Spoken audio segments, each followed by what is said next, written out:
It was a late December morning. Few people were making their way to the Shibuya train station through the icy wind. I was helping my grandmother set up the newspaper stall for the day. As I was laying out colorful magazines on a stand outside the stall, a golden brown animal whizzed past me. "It is a wolf!" I screamed and dashed behind the magazine stand. "No, Rei-chan. He's just an Akita puppy," said Dr. Ueno, rushing down the pavement to calm me. "Konnichiwa, Dr. Ueno," greeted my grandmother as she stepped out of the newspaper stall and reached out to hold my hand comfortingly. "How are you, Mrs. Daisuke?" Dr. Ueno said, bowing respectfully. "Rei-chan, I hope you had a good holiday in your village," he said, turning to me. I nodded, still crouching. "I'm sorry Hachiko scared you. Come, meet him." Dr. Ueno smiled encouragingly. Dr. Ueno was a professor at the Tokyo Imperial University.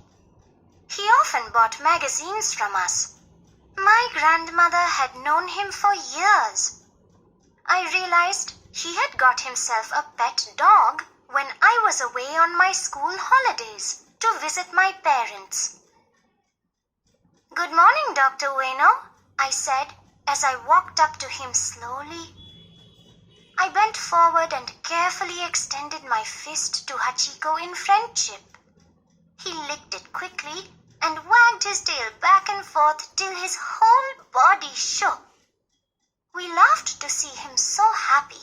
"See you soon," said Dr. Ueno as he waved to the three of us and entered the station. He shut the train station's door behind him to keep the cold draft out. As each of the passengers walked in and out of the station, they carefully shut the door behind them to keep away the cold. Hachiko looked on longingly towards the door for some time and then turned to walk home. I followed Hachiko from a safe distance. When he ran into Dr. Ueno's garden, I waved to him to say goodbye and rushed to my school. In the evening, I returned to our stall to help my grandmother pack the unsold magazines and newspapers. I saw Hachiko waiting near our stall, looking eagerly at the door to the Shibuya station. I petted him. He gobbled the little piece of surume I gave him from my snack box. As I kneeled down to play with him, he wagged his tail and whimpered joyfully.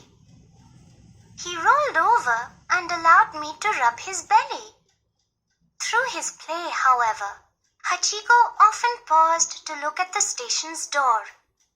With his small eyes, erect ears, and large curled tail held over his body, he would stand in attention to check if Dr. Ueno was back. When Dr. Ueno walked out of the door waving to Hachiko, he yelped and shook with joy to see the professor. As soon as Dr. Ueno stepped onto the pavement, he jumped up, placing his forepaws on the professor's thighs. Dr. Ueno hugged his pet eagerly as he nodded to me. He spoke loving words to Hachiko as they made their way home. Little did I know that I was going to see this lovely reunion every day for many, many months. Hachiko came every day to see off and receive Dr. Ueno. I had developed a deep friendship with Hachiko. In fact, many regular passengers at the Shibuya station were friends with Hachiko. They admired the dog's love for Dr. Ueno.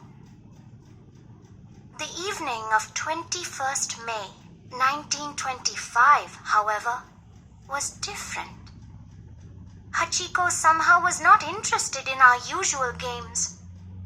When the time for Dr. Ueno's return got closer, Hachiko stood up alertly, staring at the door. The door opened and shut several times that evening as people walked in and out of the station. But Dr. Ueno did not walk out. I knelt beside Hachiko, hugging him as we waited together. A light drizzle started as it began to get dark. "Rei-chan, it's time to go home," said my grandmother, lowering the shutters of our newspaper stall.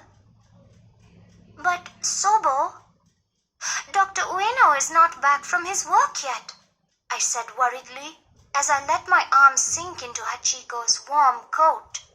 "He's probably held up with work, Rei-chan," she said as she shivered a little in the late evening breeze and rain. I could not let my old grandmother walk alone the long distance to our home. As we walked home, we hoped Dr. Ueno would return soon. I thought of Hachiko's eager face often that night. Next day in the morning, I found Hachiko sitting where I had left him the previous night. "Sobo, looks like Hachiko hasn't gone home at all," I told my grandmother and ran ahead to hug Hachiko. He wagged his tail weakly. His coat was wet. His pleading eyes looked from me to the station door. Sobo poured out some warm milk from her flask and offered it to Hachiko. He licked it gratefully. "Thank you, Mrs. Daisuke," said an elderly man as he walked up to us from where he had been waiting. "I'm Mr. Kobayashi, Dr. Ueno's gardener. The professor has often spoken to me about you and your lovely granddaughter. I'm sorry to say, Dr. Ueno passed away suddenly at work yesterday. Sobo and I were shocked to hear this news. I've been trying to take Hachiko home since midnight." He said softly.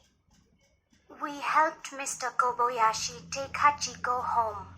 But in the evening, Hachiko was back, his brown eyes intently fixed at the station's entrance door. He licked my palm and accepted the sirume, but he did not roll over or jump any more. Through rain or snow, Hachiko always waited at the edge of the pavement near our newspaper stall for Dr. Ueno. He waited every evening till the last train pulled out of the station. Then he would walk away slowly into the night. He waited this way till his last breath, almost 10 years later.